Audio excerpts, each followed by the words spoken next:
Massive update just dropped in Marvel Strike Force. 3 new characters and a bunch of reworks. And yeah, as usual, guys, data mines, talking about all of that and more on your Marvel Strike Force weekly news update. And if you're ready for that, OMG, brother, tell them what to do. Let's go smash it! ValleyFlyin.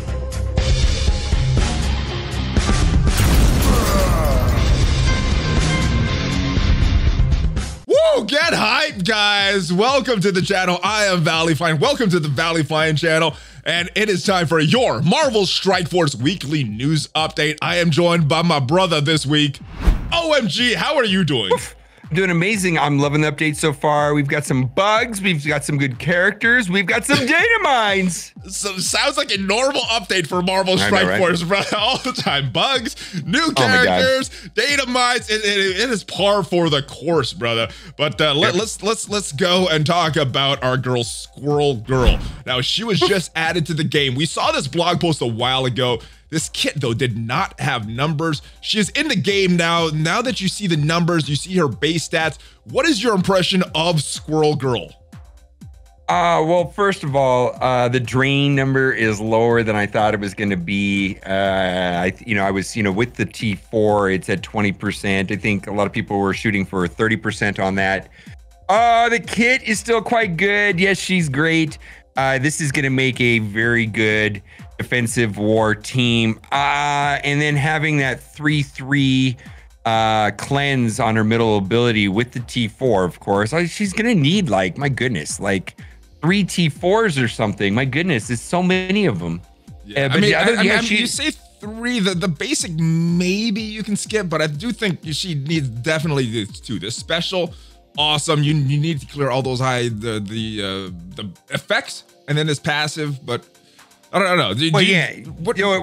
Basically, the passive, the special, and then the basic, being able to put the offense down on that secondary character seems very useful.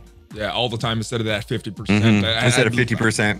I like that one as well. It's just disappointing. And then, of course, then you start getting the Squirrel Army on her ultimate, but that's still 3 viable T4s. And where are we going to use this character? I don't know if we're going to get use of her outside of war, to be honest. War and Blitz for sure, but it's the jury's out on whether or not we're going to get use of her inside of. I mean, I guess I know there's some people going to try her in Dark Dimension 3, but the reason why that is not reasonable for me is it's going to be 6 months before I have a 7 gold star Squirrel Girl. So what does it matter? I mean, I'm not going to wail on her today. It doesn't seem reasonable to get her up to a star level high enough to use her now. So kind of doesn't matter to me. I'm with you on that.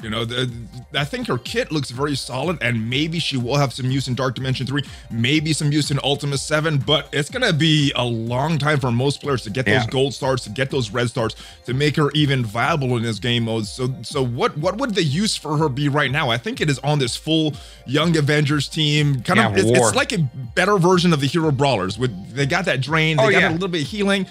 So whatever you're using Hero Brawlers in, I think that's where you're going to be using your Young Avengers. Yeah, this is objectively better than Hero Brawlers. It's just better. And for me, I'm able to basically, I had too many teams. I was able to basically eliminate my Avengers with Captain Marvel and my Hero Brawlers and convert that into one team and put Captain Marvel on this.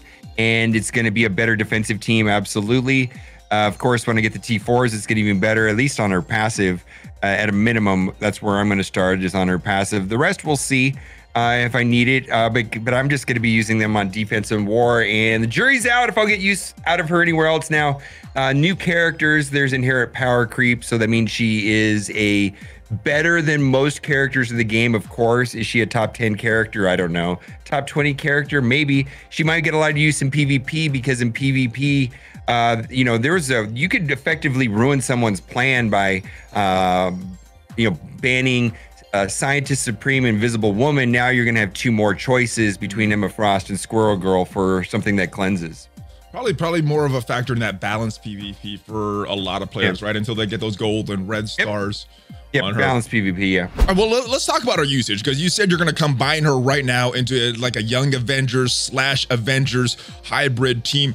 Do you see a lot of use for this character outside of the Young Avengers? Maybe not initially, but maybe down the road once people get these gold stars, red stars on this character? Well, yeah, I mean, obviously, if you could pull a 6 red star Squirrel Girl and have 7 yellow stars, there might be a use for her in U7 with symbiotes. And maybe even in Dark Dimension 3. Today, I just see her being on a war defensive team in Blitz. I do as well. And when we go to the game right here, we see a bunch of other Young Avengers. She has that tag with the Miss Marvel, America Chavez, and Miles Morales. Who would you Captain Marvel is who you're going to use for the 5th. I think a lot of people were also talking about Spider-Man. Who else do you think would fit in this 5th spot for this Young Avengers team?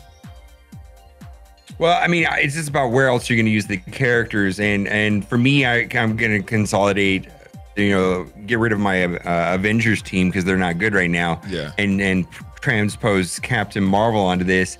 If I didn't want to move Captain Marvel, like if I have Captain Marvel in a good other place, Spider-Man would be a character that I'm not using, and that would work well on this team, specifically because what this team needs is defense down. I can get it from Chavez, but defense down is going to make this team do a lot more damage quite quickly. I don't think I would use any other characters, to be honest. I would just use those. One question I want to ask Gamora. I know a lot of people are shifting her around, becomes a homeless too now. Would you still place her on here? Maybe place Spider-Man, Captain Marvel on another team, or is Gamora going to be the homeless tune for? Spider-Man seems much more logical than Gamora. Spider-Man adds actually a lot of value to the team with the turn 1 defense down on this team is bonkers. It'd be so helpful. Where else are you going to use Spider-Man? I am not sure. I don't know where I'm going to use Gamora though. So there's 2 tunes that are homeless that I don't know where to put them. Yeah. No, both Spider-Man and Gamora are not being used by me right now at all. I don't know where to use either of these guys right now. I think I'm going to end up putting Spider-Man right here, and Gamora is going to be my homeless tune. All right, so Squirrel Girl available in an event coming up. You're going to need this friendship tag in order to enter her event. Are there any characters that stand out with this friendship tag? And that it is live in the game, by the way, guys. Is there any characters that stand out that you might be recommending for newer players? Because these events, they're kind of easy if you've been playing this game for a while, but newer players, they might have some trouble with this. Are there as we're looking through this, is there any standout characters here for some of these newer players that are trying to get through this friendship event?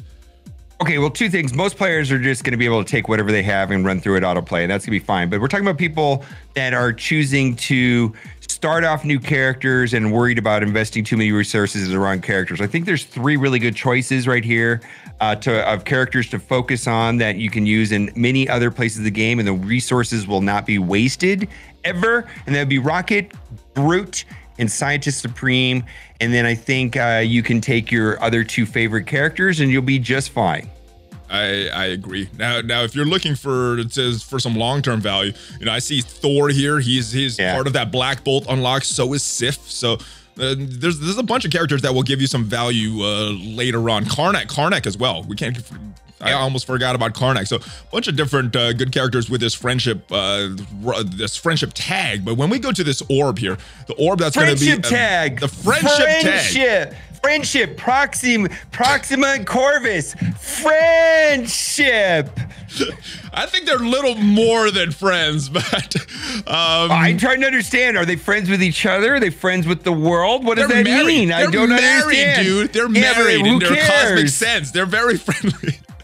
But all right, this orb. Now, we haven't gotten a single character orb for a long time.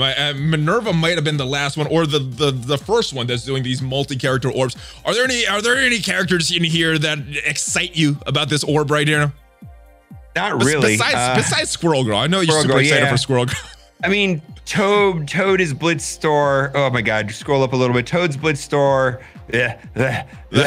Karnak. I'm not done with Karnak. I still need him that 7 for that. Graviton's War Store. Blob is Arena Store. This is pretty bad. I mean, I personally will do the 50 core refreshes, so 4 times a day on these events until I get the character to the stair level that I'm wanting, which for me, my target on Squirrel Girl is 5 stars. Yeah, I think that's gonna be my target as well. Yeah, a bunch of War Store characters in here though, so not the worst, but for some of the longer time players, there's not a lot of great characters. But I don't like these orbs. I don't tell people to buy these orbs ever. No, do not spend money. Spend cores. Farm. Don't buy these. No, yeah. In the event, you have an opportunity to refresh the nodes for 50 cores, and you can do that. And when you do that, you get other stuff. You also get materials. You get gold and all kinds of other things. So there's some value in there, and then you get a lot of fragments, and then you can usually open up 3 orbs a day or something like that. Agreed. That is how you should do this, man. Farm the nodes. Don't buy these orbs. No, they're trash. Even newer players, I don't think I would recommend buying these orbs. That's how underwhelming they are. But I do hope I get some Squirrel Girl in these orbs. I hope I get lucky. Sometimes in these events I get lucky, sometimes I don't. Yeah, I don't like I have never liked these orbs since they changed over to this format. It just seems a weird way of doing it. It's hard to put everything back in the bottle once it's out already. I don't see them going back, but no. I hope they do.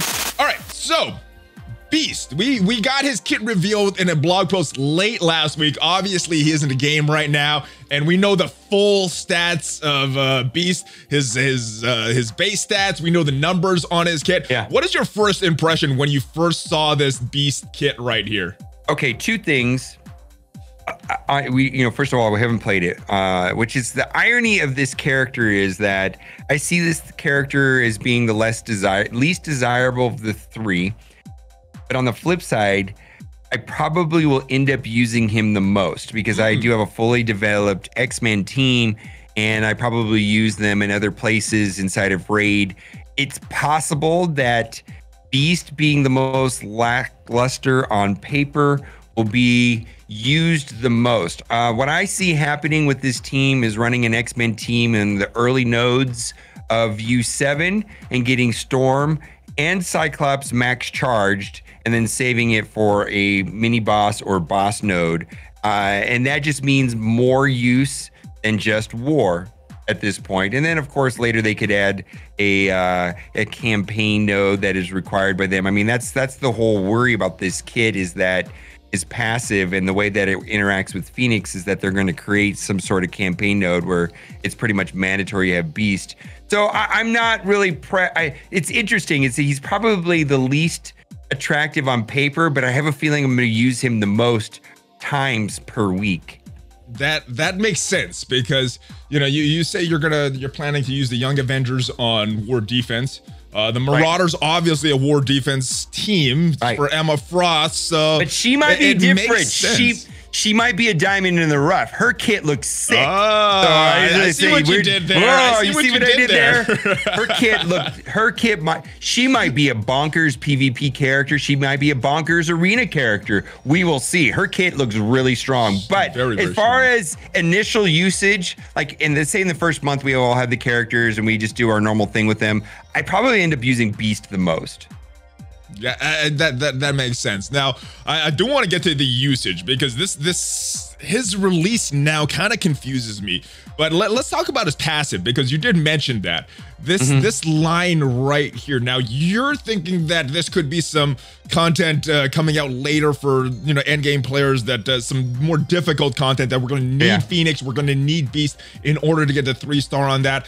My initial thinking was that this is a character that's more meant for newer players that haven't already 3-starred all the challenges, all the campaigns. Where do you think it's more likely that it's for newer players or for some other content that's coming to the game? I mean, they just released the heroes, villains, earlier this year. The new chapters at Nexus. The way you framed that is very bizarre to me, Valley. Newer players that have Phoenix unlocked. What does that mean? That haven't done all the challenges, because I know with these challenges, I was maybe not the campaigns, but with these challenges, even though I had Phoenix, I wasn't able to take her in because I wasn't gonna be able to get a 3-star on that. So some of the challenges are not very easy. Yeah, the challenges are going to be a lot easier now. And I think ISO 8 is going to disrupt the player versus the PvE challenge market more than this will ever. So I think I see that ISO 8 comes out and then they have a new baseline of difficulty, and then they have another round of challenge tier difficulty that's released. That's tuned for ISO 8, and that'll be in the fall. And Beast will probably be a requirement to get through some of those nodes. That is scary. That is scary. I hope that's not what it's gonna be like. Let's talk about usage though for this X-Men team. All right, I see it. I think the best team in War is going to have Beast in it. For sure, without a doubt. Okay, so explain, because my next question is, who do you think is going to be the best five X-Men here? And I guess it's going to depend on the game mode, what you're going to do, where you are with these star levels. But for War, why Beast? Is there something that I'm not seeing in his kit? Because I'm kind of, like I said, I'm kind of confused by his release here. I think that making sure that Phoenix dies for sure is a big deal. And I also think that offense up. And so what happens is that you get stuck on an Asgardian team with a monster Thor and a monster Hela. And the extra damage output potentially from Beast by giving offense up to Cyclops and or Phoenix and or Storm and Colossus. So I think it's going to be Colossus, Phoenix, Storm, Cyclops, and Beast. To clear that last remaining super annoying Hela, because you know how you get stuck with just a Hela and all the Gregs. I think he's going to be very helpful in giving the teams to sustain and to not get destroyed by a soul Hela. Okay. That does make sense. Maybe my impressions of Beast were wrong.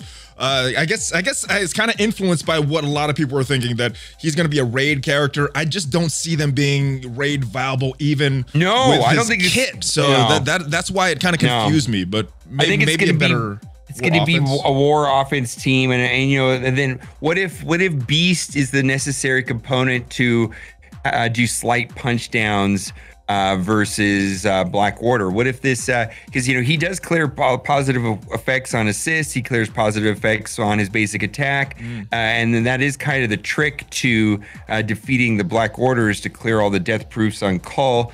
You know, maybe it's a team made up of Colossus, Phoenix, a Cyclops, Beast, and Ultron is just a straight up Black Order killer.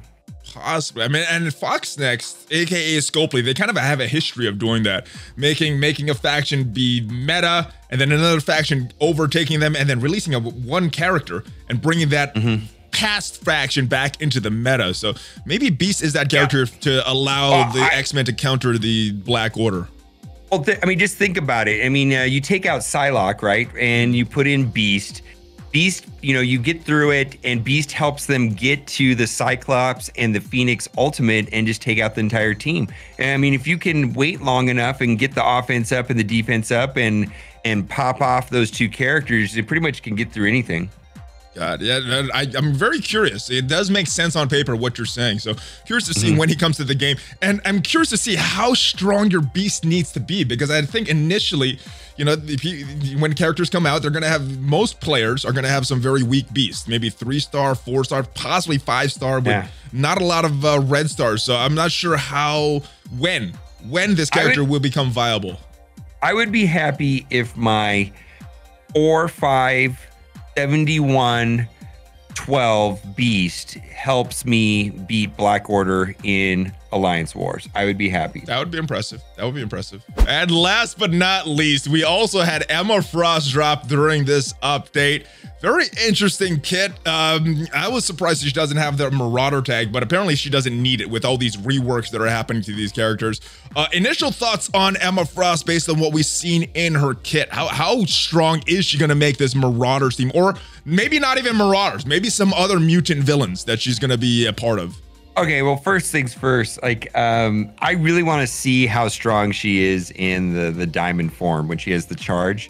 I don't really have a good idea of how strong 400 armor and 500 resistance is, and how crazy that could potentially be, you know, in her charged form. And as long as there's no turn the tables to clear it, it does seem better. And I don't know. I see this being a super annoying defensive team. You know, we've had some annoying defensive teams of late, right? Black Order, Mercenaries, Red Skull. Hydra. This looks super. Spawning with defense up and the buffs given to Strife. Oh, I'm not looking forward to this. I mean, but here's the thing: is we've been playing with Black Order, right? And if it gets to a place that this team right here, the Marauder team, is so strong, people are just going to pull Black Order off of defense and put it on offense. That might be a reality. Is that we're going to pull Black Order off of defense to take down these Marauder teams. Yeah, that because who else is going to take this team out? We're going to have to see. It could be really unfun. And then the one thing that's always weird when you're playing up against Marauders is who is Mr. Sinister going to clone, and that usually determines the battle. So there's still some AI, but I just see so many things with this kit, PvP. Right now we're in this weird place in the arena where one team rules them all, but if that was not the case, would she be arena viable? Maybe. It looks that way. Her kit looks she is a top level support character. I mean, this looks very good. I think her potential, I don't even know if we fully know. It just looks really solid on paper. Absolutely. Yeah. And even with the footage that they send, it's kind of hard to see what is happening because you know, in a lot of the footage, there's no stats, there's no numbers, so we don't see the damage numbers. But from what it appeared, she was taking a lot of big hits, and obviously we can't see the big damage numbers, but she looked a lot beefier than Strife. So maybe she is kind of like an off tank for the team. You know, without actual game. Being able to test her, it's kind of hard to say, but it looks like she is beefier and could be that tank, especially with all these resistance and focus that she gets. I mean, not focus, the resistance and armor that she gets. I mean, just looks possibly very, very strong. So I'm looking forward to testing her out. What I would like to know, what I'd like to see is to unlock her and play her in balanced PvP a lot, and that would be kind of what determines how I feel about her. She just looks really good.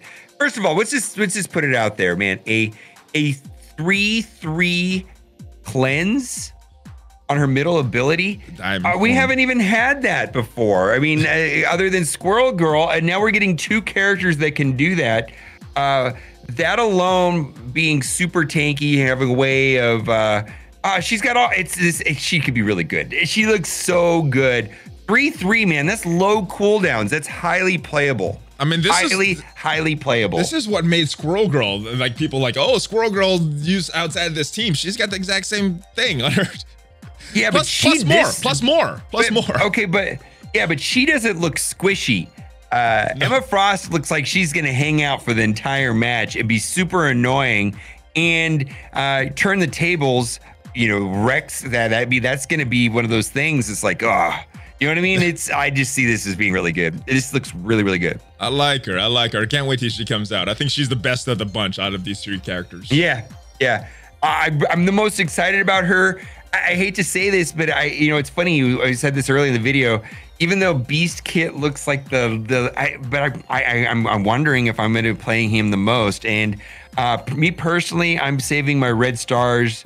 I kind of want to get 4 on Squirrel Girl, get 4 on Beast. I would be happier with a higher number on Emma Frost. Yeah, I'm kind of targeting hopefully for 5 on her. That makes sense. She definitely seems like the best character of this update. All right, so those are the new characters, brother. But we also got a bunch of reworks. Some of them just so that these characters work with their new teams, kind of like these young Avengers. I think most of their reworks were kind of just to make sure that she works properly with Squirrel Girl, not having that brawler tag. We also got some updates to some X-Men. Now, you started to talk about this Storm thing.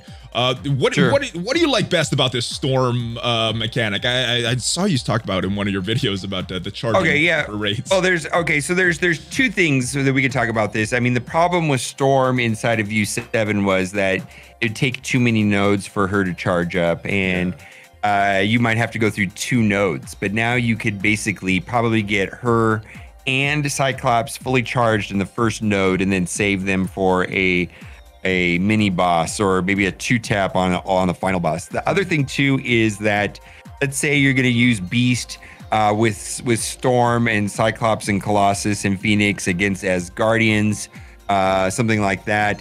There's going off turn 1 basic with Storm, fine. Turn 2, you're trying to get the slow up. And now you're going to have 2 charges instead of 1. So typically against Asgardians, I would do basic.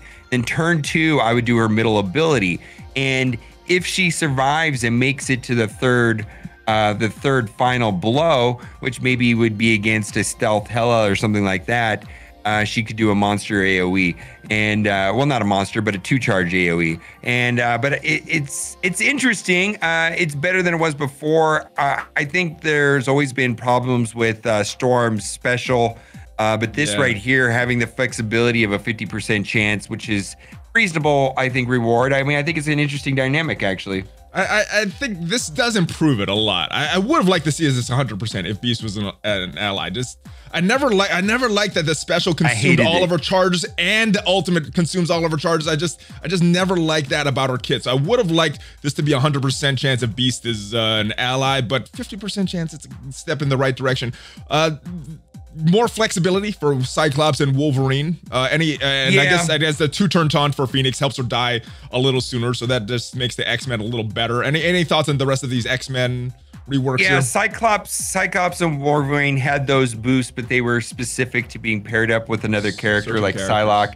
Yeah, basically, it looks like you can pull Psylocke out of a lot of those teams and get those benefits in and still get the boost. Wolverine still seems like odd man out to me. Yeah.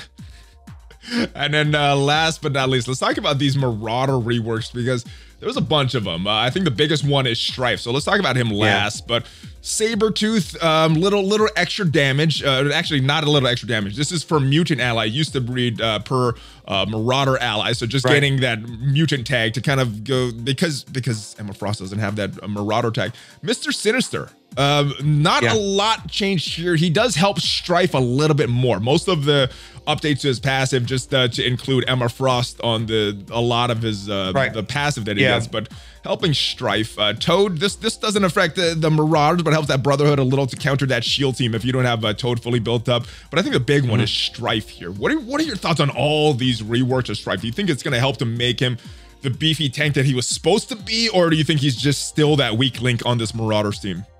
Okay, well, first things first, he's going to start the match off with defense up from Emma Frost. Thank goodness. And he's going to have barrier. And he's going to have taunt. And he's going to be taunting more often. And if he has taunt, he's going to be regenerating. And then when Mr. Sinister takes a turn, he's also going to be regenerating. Oof. I mean, I think he's going to be 50% probably more effective than he was before. So the only one that's I guess this is good, but this is probably going to cause him to die a little more. When a mutant villain ally drops below 50% max health, he's going to get to taunt, which means they're going to be attacking him. I think his role is just to die with all of this barrier and everything. That was his role before. Just kill him. Yeah, just kill him. Yeah. No, you're gonna be forced to going after him no matter what now, because he's the taunt's gonna. I mean, you're just gonna have to kill him first. He's gonna go first. He's gonna taunt, and then even if the taunt expires, it's gonna pop back up. You're just gonna, even if you dispel it, it's gonna pop back up. You're just gonna have to kill him, is the way it reads. I think so. Yeah, he's getting all that barrier to make him more survivable, but he's taunting so much more often. I don't think he's ging to even with this, but that might be just what the team needs to keep defense up. I mean, you have to get rid of that defense up somehow. So he's still going to be there. He's going to be annoying longer. He was always kind of mediocre, but I could see him being annoying now. I mean, there's definitely, what does Juggernaut do? What is Colossus? They just die, right? I mean, Juggernaut can do some damage, I suppose. Yeah, but Juggernaut's got some big damage. Juggernaut just does damage, so maybe that's a bad example. But what does Colossus really do? Is he just dies and be annoying? And I see Strife absolutely doing that. All right, Ultimus Store finally in the game. This seems like something that's been long overdue. This has been in other games, this overflow store, when you already had characters maxed out, what to do with the rest of your shards. It's all been going towards Ultimus, the orbs for the past 2 years. Now we finally have a store. Some controversy about the prices, but I don't think that's necessarily a bad thing. What do you think about this, the overall impressions about this Ultimus Store, and then some of the prices that people are complaining about? Oh, this is absolutely horrifically priced. I mean, I had 150,000 currency, and I was able to open up 15 of those bio orbs. And yes, I was able to get the pieces I wanted, but that was a lot of currency, man. That was a lot of currency. So I think it's nice, and then what else am I going to spend it on? But it's not very efficient, outrageous rates. And I was able to open 15 of those orange bio orbs, and I got mostly what I needed. I was basically able to get an entire piece for Carnage. I'm still about halfway there on the second piece, and then I'll be done. And so it did fill a role, but and it's nice that you can pick the bio or the tech. That's very nice. It seems like there's a better value in the basic catalyst slot, but I don't know, man. It's not a good rate, not a good exchange rate. Seems very stingy. I guess it's extra stuff, sure, better than just going back into Ultimus and recycling back into Ultimus, I suppose. Yeah, I do. I gotta agree. The prices are ridiculous. They're very, very bad. But compared to what we had before, where it's just that inception of opening Ultimus orbs and getting more shards to open more Ultimus orbs, this.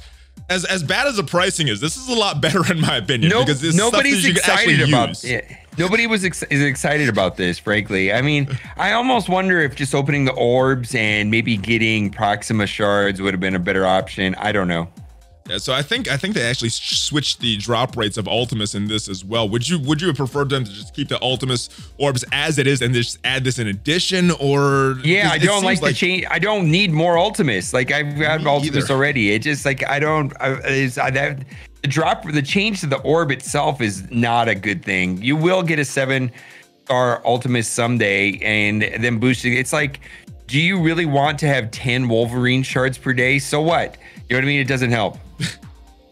Yeah, so I mean, it's better. It's better. I mean, I don't think I'm going to open this ever now. I already have I've had a 7-star Ultimus for a while. I don't think I'm going to ever open an Ultimus orb again, and just hopefully I get luckier on my premium orbs, that I get the shards that I want, maybe even the mega orbs, but I don't think I'm going to open this. I think I'm going to save this for this gear and possibly purchase this purple gear if I'm really, really running low, but it's probably going to go to these orange gear orbs from now on. They've created some horrific artificial scarcity with the orange pieces, so it does relieve that a little bit, but it's still pretty terrible. Other big change, and I was expecting something different. I thought this advanced option was going to do it Blitz, but I actually like this. At first I saw this, it's like, oh, item count, but just using it for this past couple hours, I'm like, this is so valuable, especially when you're looking at this orange gear here. You know, you could click on this and see what you have, what you need, but just saving that extra step, I like this. What do you think of this new advanced option that came during this update? Okay, so this is a good feature. I don't have any problems with this, but this is not auto blitz. Yeah, it's not as good as Auto's Blitz, but it is nice. It is nice. There's nothing wrong with this, but this is literally, they flick up a switch, and we were expecting some. I mean, you blitz all the time, but a lot of people that don't blitz were suddenly been blitzing a lot for those last two big events. Yeah. People don't like blitz, and people were expecting some sort of auto blitz. I mean, a lot of that was from our thoughts and your thoughts about the data mine that we saw a long time ago. And no, this is fine, but this is not what we were thinking. Hopefully that'll come in the next update, because we need to address the low quality time of blitz, especially when there's these crazy milestones that are going on. Awesome rewards, but it is low quality time still. It's lower quality with the milestone because it's just battles one. And it isn't even so tier one, not even strategy. Yeah, reset tier 1. Literally, you don't even need a bot for that. You could do that with a script. It's so mindless. I taught my girlfriend Kat how to do it in 10 seconds, and she was blitzing. I think a lot of people are teaching their girlfriends or their kids or something how to do it. You want to blitz for me? Here, do this. Yeah, hire your kids to blitz in tier 1 over and over again. Here's my phone. You're driving? Here, you should be blitzing if you're not driving. Everybody in the car, you get to blitz. The other big thing in the last week's blog post, other than that Beast Kit reveal, was a Blob coming soon to the Arena Store. Yeah. Probably later today is what I'm suspecting. Blob, what are your thoughts on Blob and this full Brotherhood 2.0? Do you think that Emma Frost, once she comes to the game, will start to make a hybrid between the Brotherhood and the Marauders, maybe making an ultimate team, kind of like what you did with your Avengers and Young Avengers? Or you think they're going to stay separate, Brotherhood and Marauders on 2 separate teams? I don't know. Right now, I think, Marauders and Brotherhood 2.0 are both top half teams in war, let's say, right? Let's say if we split the war into 16 teams, they're both in the top half, right? Yeah. The team that I consolidated into one, both of those are on the bottom of the list. Okay. Yeah. So if I imagine it's possible to build one better mutant team by consolidating, but that doesn't really do what I'm talking about. There'll be both of those teams are legit in the top half rather than the bottom 2, let's say, or bottom 5 of war teams. So I don't see the need for that yet, but that could happen in the future. Specifically, the way Emma Frost kit reads, it does seem like that was the way it was designed.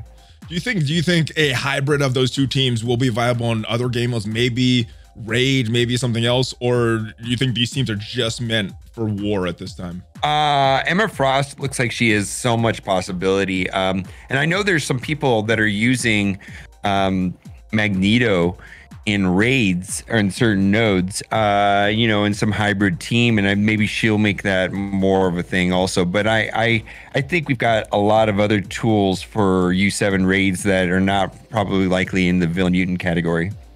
Nick Fury coming back, and most players that have been playing for a while have him unlocked already. Not really a meta character anymore, but newer players that are just getting their Kree online. Is this a character that they should still be excited about building up, or do you think he's fallen so far out of the meta that they shouldn't even bother at this point? If I was a brand new player, I don't think I would focus on this guy. After you've done with some of the more meta characters? I think I would be. I would go. Well, not at all. I mean, at the end of the day, you got to go for every legendary character. All of them are good in some places, and Nick Fury definitely has importance. But it's like it's easier to go for Star-Lord. And then the importance of Black Bolt and Ebony Maw and Asgardians seems to be more important than Nick Fury. And then even Phoenix is way more important than Nick Fury. I think this should be more. I mean, I kind of wish that they would have just moved this into the permanent legendary status, kind of like Iron Man. Yeah. It's 2 years old, so why not? At some point, we're just going to constantly have legendary characters rotating in and out, or should they start making some of them permanent? Yeah, I mean, I think either Nick Fury or Star-Lord should become a permanent event. Nick Fury is probably the more likely candidate, but yeah. Right. And the problem I have with the Nick Fury event, if you're brand new, is that you're going to have to go after Kree minions to get Nick Fury, right? Which so awesome! I loved farming my Kree minions back in the day, man. That was one of my favorite parts of the game. I would highly suggest looking into Asgardians and going the Inhumans route, because at least you're going to have a really good team with Asgardians. Amazing team. It just doesn't seem like a logical path. And then the same thing, Sinister Six will at least take you to two legendaries. And I don't know where Nick Fury, like if I was just brand new starting the game, I don't know how quickly I would be working on Nick Fury. I think it would happen when it happens. So every now and then I update a farming guide for newer players. I actually placed Nick Fury last on that farming list. All the other legendaries before Nick Fury had last just because of that Kree unlock requirement. Well, then I've never seen your list, and I agree without a doubt. I mean, I don't know. I mean, yeah, he's just so. Do you remember how broken he was when he came out? And now he's very, very. Shield was the original Black Order. They're viable in every single game mode. You can't stop them. All arena offense, arena defense. They were everywhere, and now it's a Black Order. But at one time, that was Shield. And getting them was garbage. They weren't. Imagine they were all like Ravager, Stitcher. Every single Kree minion was like Ravager, Stitcher, because they hadn't been reworked. It was absolutely terrible. I forgot. The first time they didn't have the reworks. They were really bad. They were even worse than they are now. Yeah. And they're not great right now. They're okay. They're decent, but there's so many other teams that are better. They're fading as we speak right now. Yeah. I hear them. I hear them fading as we're speaking. And big availability update that came with this new update that just dropped. Cyclops and Red Skull have been added to Ultimus, Basic, Premium, Mega Orbs, and the Supply section, which is good. I've been wondering when they're going to add these two characters. I still need some more stars on both of these characters. But I think the good thing, and they've been doing this for these past few releases, Mordo, Wasp, Miss Marvel removed from the Mega Orb to keep the Orb's content exciting and up to date. What are your thoughts on them doing this? It's been pretty consistently as they've added characters, they've taken characters out of the Mega Orbs. Okay, well, so the other day I opened 2 mega orbs and I spent $5 US each on them, and I pulled basically Ultimus fragments, 1900 Ultimus fragments. And Super so duper. This does help. You know, I wish they would do something like this to premium orbs also. And I'm glad that they're updating it. But at the end of the day, you know, I don't know if this helps too much. I mean, I still would rather have a better path to get Red Skull and Cyclops. I'm certainly not depending on these orbs. Yeah, I think this is like the first step, because normally through their cadence, unfarmable, then to add it to orbs, and then hopefully some farming location. I hopefully that it comes sooner rather than later to Red Skull and Cyclops. But yeah, I see this as a first path, but I'm really happy that they're constantly removing these characters from the mega orb. So I think that it is a good thing, especially with the plethora of characters that we have in the game right now, and the more being added all the time. Okay, and speaking of upcoming events this week, I know your favorite thing is to blitz. We have an X23 blitz. Seems like a very, very good character. Is this, and I know you were blitzing a lot for those milestones. Are you gonna blitz again this one, or are you just gonna chill? Milestones and chill, and then. Well, do you want to talk about the data mine? The data mine is very important to this, right? The data mine for the X-Force is like, this is going to be a pretty bonkers blitz, because the data mine suggests that there's going to be some sort of requirement for X-Force, and X23 happens to be the only X-Force character that I do not have 5 stars. And so I imagine that this is going to be an off the charts as far as points and things like that. I'm not a blitzer, so I'll be doing the milestones for sure. Okay. But I'm also really worried about getting at least X23 to 5 stars, if not 6. Yeah, we'll get to that data mine, because it could mean a few different things. I think it's still kind of up in the air. It's not super clear what the data mine means at this point. But yeah, X23, I think this is a great character. Obviously, according to data mine, it looks like X-Force is going to be used for something. We're going to talk about that in just a little bit. But yeah, this awesome character. I think of these X-Force characters, this is the one that I think has the most value outside of that X-Force team. And I know a lot of people were, you know, perhaps down the road going to pair their Squirrel Girl with the symbiotes. I think X23 would fit a good 5th on that team. If you're looking like some outside of the box teams, splitting some teams up, you're actually splitting 3 teams up doing that. But I think that's going to be a very good team, perhaps a raid viable team. What do you think about X23 outside of the X-Force?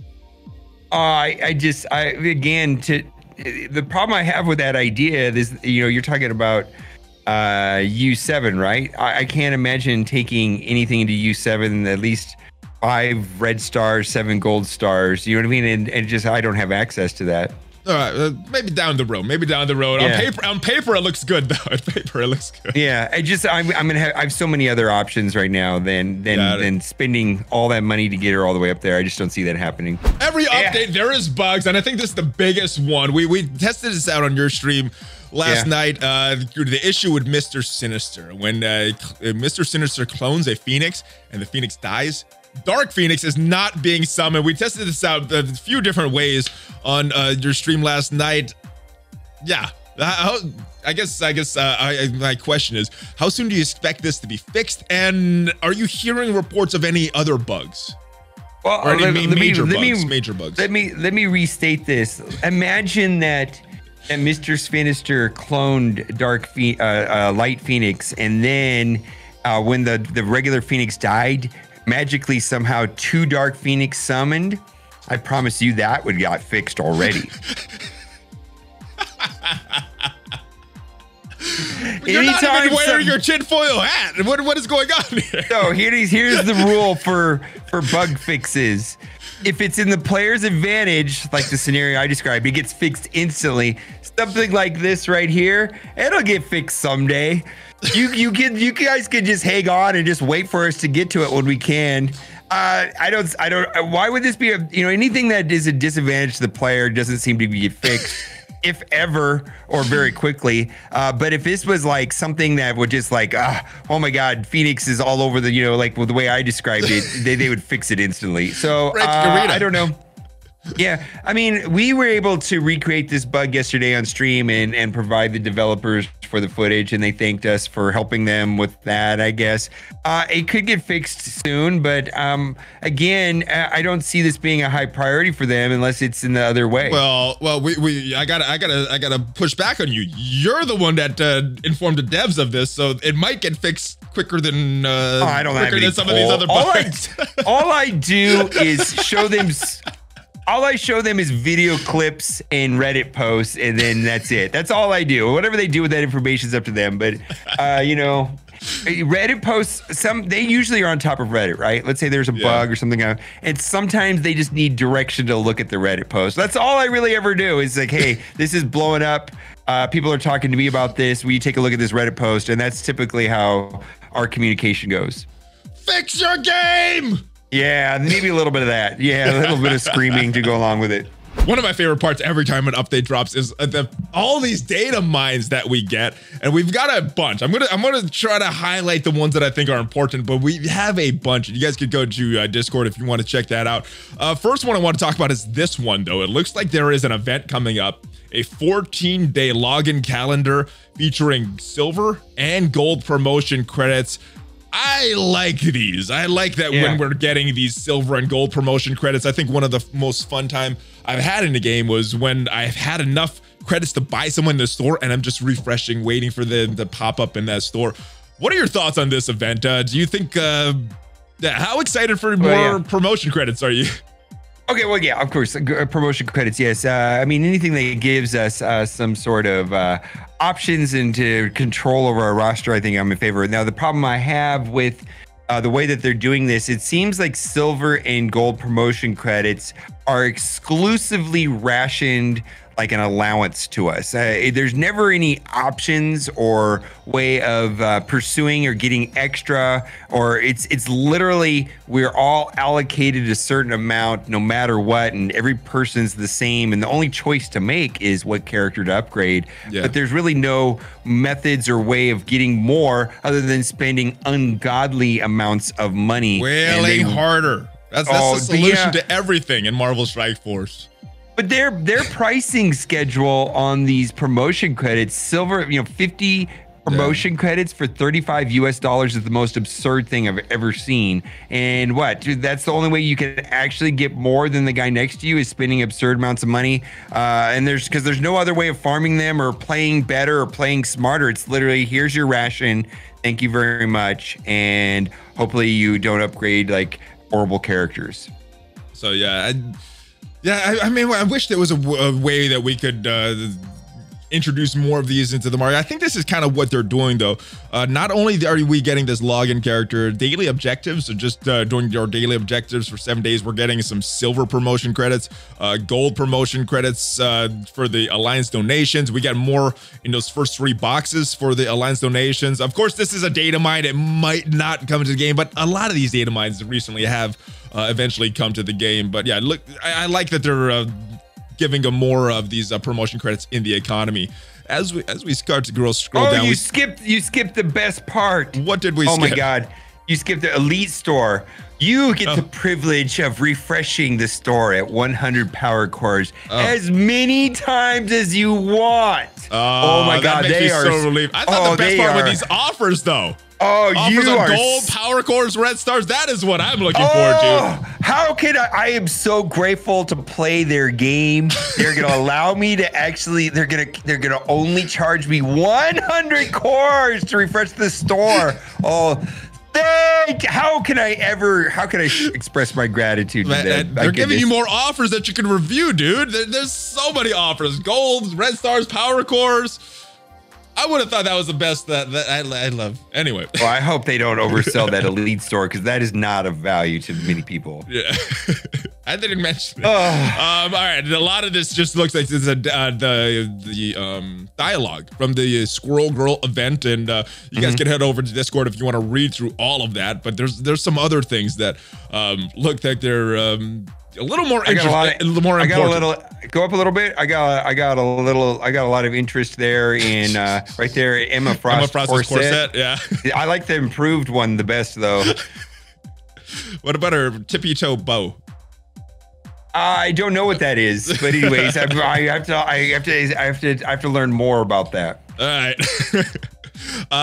Block Party looks like it's coming back. We have two times hero shards from the campaign, so that looks like that's coming sometime soon. We don't have a date on that yet. Did you say city or did you say something else? I mean, I think that was a pretty cool Freudian slip there. I like that. I said city, but in case I did do a Freudian slip, that would have been edited sure I heard in this something else. video, yeah. dude. I'm pretty sure I heard the other word, and it says I'll have to go back and look, and if it's edited, that's why. Okay, I'm pretty sure you said that other word, which was fantastic. This is a family-friendly channel. That kind of language is not accepted on this channel, so I have to edit myself when I do that. Hey, if Bruno Mars can get away with saying funk in every song, then you're good, my guy. Oh, thank goodness, thank goodness. All right. So we actually do have a date for the Squirrel Girl campaign event. According to the date of my July 24th, 5 p.m. is when it's going to start. So prepare your power cores and start refreshing all that stuff for. Prepare your wallets. Get them ready. It's coming, July 24th for free-to-play players. A bunch of other stuff right here. The Altar Store. Some of this stuff was actually released in game already, but what I want to scroll down to, there's a few other things. The Blob, Elite Store. It looks like Ebony Maw is coming. There's no date on when this is going to be released in game yet, but it said it was being around the time of his second event. Beast coming soon. We don't have a date yet on this either. We saw this, we just talked about this, but the big one that I want to talk about all the way down here is, and as we go down here, where is it? Here it is. This one right here, system.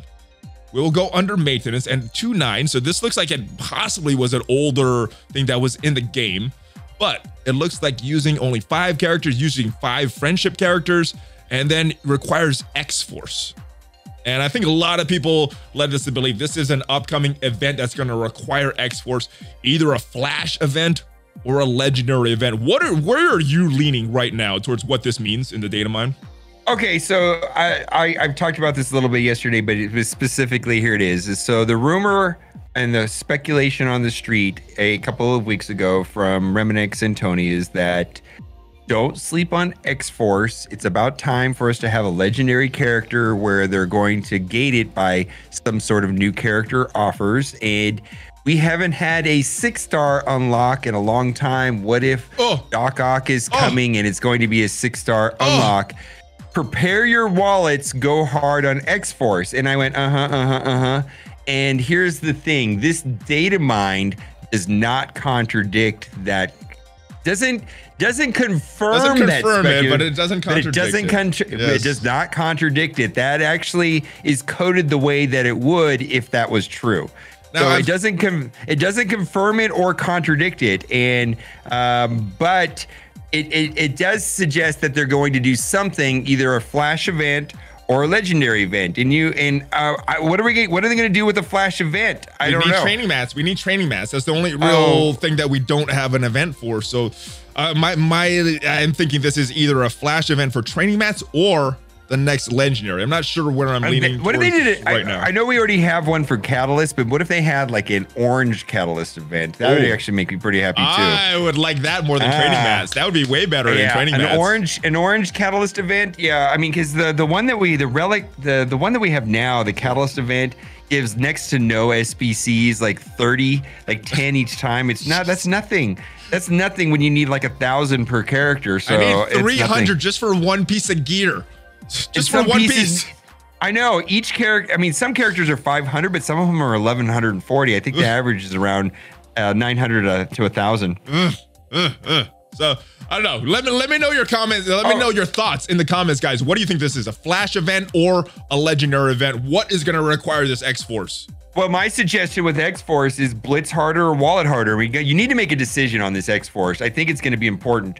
And so I've made a commitment to get all of my X-Force up to 5 stars. And if they zing us with a 6-star, I guess I'll have to wallet it. I'll wallet it, I guess. I don't know. I guess that's about it for the data mines, though. Hopefully we get some farm time for these. I don't know if this is enough lead time. The latest rumor that I heard was about the legendary was it got pushed back from August to October. So this may give us a little bit more time, but this also might mean a flash event because of that timing. But these are all rumors, all data mines, guys. Everything that we talked about in this data mine section is subject to change. So, but keep this in mind, like when it comes to legendary characters, it is not about lore. It is not about logic. It is about some sort of artificial scarcity that they're trying to create. So it's very much based off of a spreadsheet. Yep. And they're targeting for a certain number of players that will receive the character easily. And they're targeting towards another group of players that are going to have to spend X amount of dollars and so on and so on. It's very much, it's not about logic or what's fair. It's about artificial scarcity. MSF so that logic. Is what it is. It's MSF logic. They got their own canon. Yeah. They do their own thing. They're not a part of the MCU to do with or anything. It has nothing to do with fairness or logic or lore. It has to do with artificial scarcity in a spreadsheet. 100% right. And we made it through. I don't think we got too silly. I was expecting this to be super silly, but I think we talked about some real stuff today, right? Yeah. Sort of. We tried our best. Hopefully you guys enjoyed this. Hopefully you had fun. I had fun. I always have fun talking to you and being silly. Be silly. So yeah. OhEmGee, tell everybody where they can find you, my friend. The best place to interact with me actually is on Twitch, and I go on to Twitch at server reset nearly every day. So that is the best time to find me. You've been very, very consistent with that over the past couple months. 28 days, 29 days a month I'm there. Nice. So check them out there, guys. Links are going to be down below. And I hopefully you guys enjoyed this video. If you did, make sure you guys subscribe to the channel, smash on that like button, and yeah, ring that bell, guys. Join the notification squad. At least 4 Marvel Strike Force videos per week on this channel. And I will see you guys next time. Check out some of the links down below that support the channel. There's a bunch of them there, wide variety of products. And I will see you guys next time. Before you go, OhEmGee. Give me a fist bump. Dab at fist bumps. I will see you guys next time. ValleyFlyin OhEmGee out.